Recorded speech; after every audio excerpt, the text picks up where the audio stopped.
Bonjour, alors hier je t'ai parlé du fait que si tu es un peu coincé dans le système de l'achat compulsif, qu'il n'y a pas de 36 solutions, c'est en gros de consulter un psy ou une psy parce que c'est forcément un problème très profond qui fait que tu as du mal à t'empêcher d'acheter. Et que les astuces, tout ça, ça peut aider, mais ça va pas régler le fond du problème tant que tu n'as pas eu ce déclic en fait. Et je lisais un post hier, je crois, sur Facebook de quelqu'un qui disait je suis en galère, je suis acheteuse compulsive, je sais pas comment m'en sortir. Et puis une personne a répondu moi un jour j'ai eu le déclic et puis depuis j'ai plus de soucis, je fais super attention, je réfléchis avant d'acheter et souvent je repose l'objet quand je me rends compte que finalement j'en ai pas besoin. Alors c'est top cette réponse, c'est un bon témoignage, ça veut dire que c'est possible. Mais dans ma tête je me disais mais il est venu comment le déclic du coup? Parce que finalement, elle est là la question de la personne. C'est comment est-ce que je peux avoir ce déclic pour enfin arrêter d'être dans l'achat compulsif? Donc il n'y a pas vraiment de solutions qui sont proposées. Et en fait, il n'y a pas vraiment de solution. C'est ça le truc. C'est que je ne suis pas en train de critiquer les personnes qui ont répondu sur ce post. Elles étaient toutes bienveillantes et elles voulaient forcément aider cette personne. Le truc, c'est qu'il n'y a pas de solution toute faite. Il faut l'avoir, ce fameux déclic. Il faut qu'il arrive. Et après, pour qu'il arrive, effectivement, tu peux mettre en place des choses. Il y en a qui disent, moi, je regarde combien la dépense représente d'heures de travail. C'est une première étape, pourquoi pas. Je suis pas fan, moi, de cette étape parce que quand tu as une heure de travail, je sais pas si tu es payé, je sais pas, le SMIC, il doit être à 15 euros, un truc comme ça, brut, ou on va dire 10 euros de l'heure, net dans ta poche. Si tu es à 10 euros de l'heure et tu dis, ça, du coup, ça coûte 20 euros, c'est 2 heures de travail, en fait, c'est un peu faux. Parce que sur les 10 euros de l'heure que tu te fais, il faut que tu payes ton loyer ou ton crédit, il faut que tu payes la voiture, il faut que tu payes l'essence, il faut que tu payes l'assurance, etc. Et à la fin du mois, il te reste une petite somme avec laquelle tu peux faire des dépenses variables, comme acheter cette paire de chaussures. Et cette paire de chaussures, si elle coûte 20 euros, ça n'a pas 2 heures de travail finalement. Parce qu'il y a plein d'heures de travail qui sont déjà prises de toute façon par les dépenses fixes auxquelles tu peux pas couper. Donc c'est pour ça que je suis pas fan de ça. En fait, je me dis qu'il faudrait surtout voir la somme que tu es censé avoir à la fin du mois quand tu as fait toutes tes dépenses fixes, obligatoires.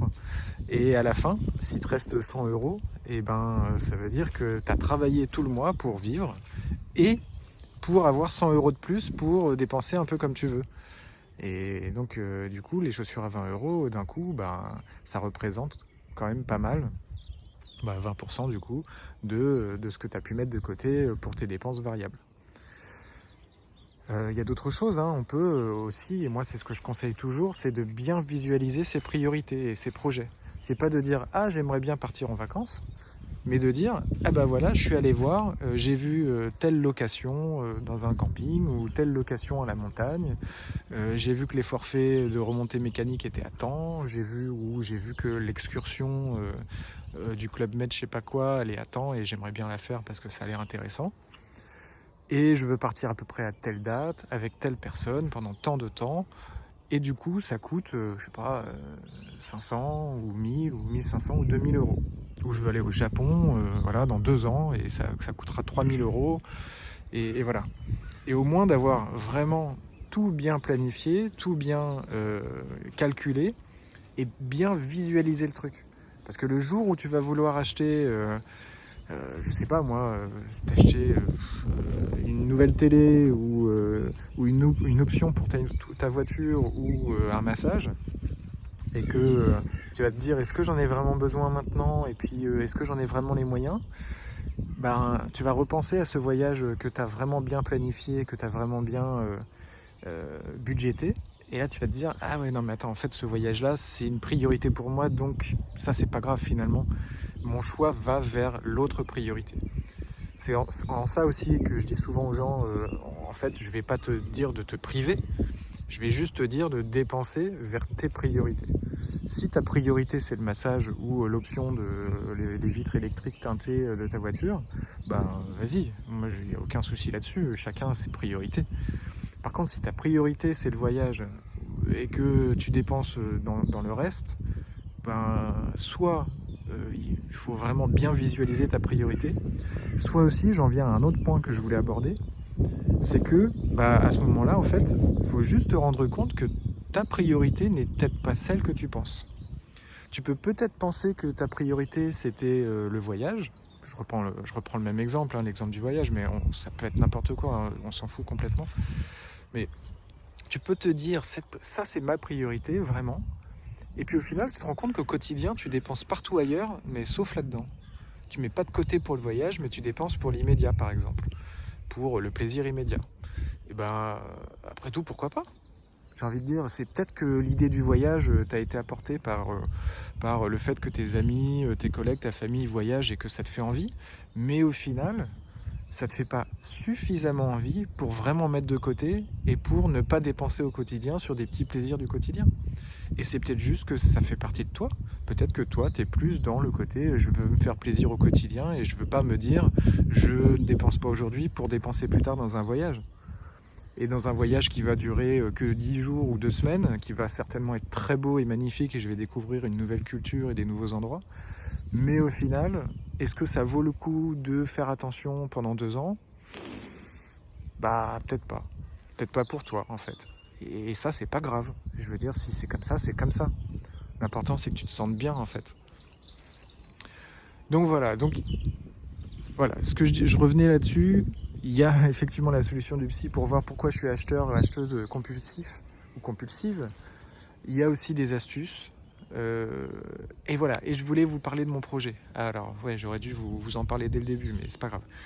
Mon projet, c'est qu'en fait, je veux faire comme Sonia. Si vous connaissez pas encore Sonia, elle tient un compte Instagram, elle a aussi une chaîne YouTube qui s'appelle Mon Enveloppe. Je mettrai le lien dans la description vers sa chaîne, mais surtout vers son Instagram qui est plus actif. Et qui a décidé depuis peu de faire des coachings gratuits, en fait.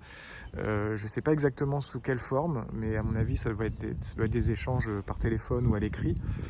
Et elle se rémunère via des partenariats qu'elle met en place au fur et à mesure, des codes promo, etc. Et des parrainages. Je trouve que c'est une excellente idée. Moi, je ne vais pas me lancer dans ça, a priori. Je vais juste reprendre l'idée de les coachings gratuits, si ça peut aider, tant mieux. C'est pour ça que je vous parlais d'association dans ma dernière vidéo. Je pense qu'à terme, je vais créer une association pour pouvoir aider les gens gratuitement en fait, à s'en sortir. On va rentrer de plus en plus dans une crise économique très grave là. Il y a de plus en plus de personnes qui font appel à l'aide alimentaire en France. Je crois que j'ai vu une vidéo hier sur Partager c'est sympa où il parlait de 2 millions de personnes de plus qui en 2020 ont demandé l'aide alimentaire. C'est énorme. Et donc voilà, je pense que ces initiatives-là, comme celle de Sonia, sont hyper importantes parce qu'elle est très compétente de par son expérience professionnelle. Je ne sais plus exactement l'intitulé de son métier, mais elle aide déjà les gens dans son métier en fait à s'en sortir au niveau financier et elle le propose en plus parce que ça lui tient vraiment à cœur. Et maintenant, elle le fait gratuitement, donc c'est top. Je veux aller dans cette veine-là et proposer aussi gratuitement des coachings. Alors, je vais le faire en direct, quand vous m'appelez et on pose un rendez-vous et on parle pendant 1 heure, 2 heures, en 1 ou 2 fois pour essayer déjà de déblayer un peu le gros du problème et trouver des solutions à court terme, moyen terme et avoir un petit plan pour vous pour que vous vous en sortiez au niveau financier.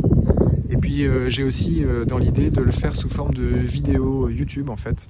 Je me dis que ça pourrait être pas mal qu'une personne, si vous voulez, vous m'envoyez votre budget avec vos questions, vos problématiques, vos priorités. Et puis moi je vais faire une vidéo YouTube en fait. Et comme ça en fait tout le monde va pouvoir en profiter des conseils. De dire alors évidemment je vais rendre ça anonyme, je ne vais pas donner votre prénom si vous ne le souhaitez pas. Et puis je vais dire cette personne elle gagne tant, elle dépense tant, et voilà les solutions que je préconise pour cette personne. Comme ça l'idée c'est que vraiment tout le monde puisse en profiter et tout le monde puisse prendre les conseils selon des cas réels en fait, parce que c'est bien beau les cas fictifs, c'est bien beau de se dire ah oui mais bon moi mon cas il est différent, etc. Si votre cas il est vraiment différent, contactez-moi ou contactez Sonia et pour avoir une aide en direct adapté en fait à vous. Et puis à travers les vidéos, à travers les coachings que je pourrais faire sous forme de vidéos YouTube, et ben vous pourrez sûrement trouver les conseils qu'il vous faudra, peu importe, pour vous aussi vous en sortir. Voilà. Donc n'hésitez pas, contactez-moi. Je vais mettre dans la description mon compte Instagram pour que vous puissiez aussi me contacter via Instagram si vous le souhaitez. Voilà. Et puis je vais aussi, donc comme je disais, mettre le compte de Sonia aussi pour que vous puissiez la contacter. Voilà, bah écoutez, je vous souhaite une bonne soirée. Moi, il commence à faire un petit peu froid, la nuit tombe, mais c'est magnifique. Les oiseaux, on les entend encore, mais ils vont bientôt se coucher là, je pense. Allez, je vous dis à bientôt pour une autre vidéo. Ciao!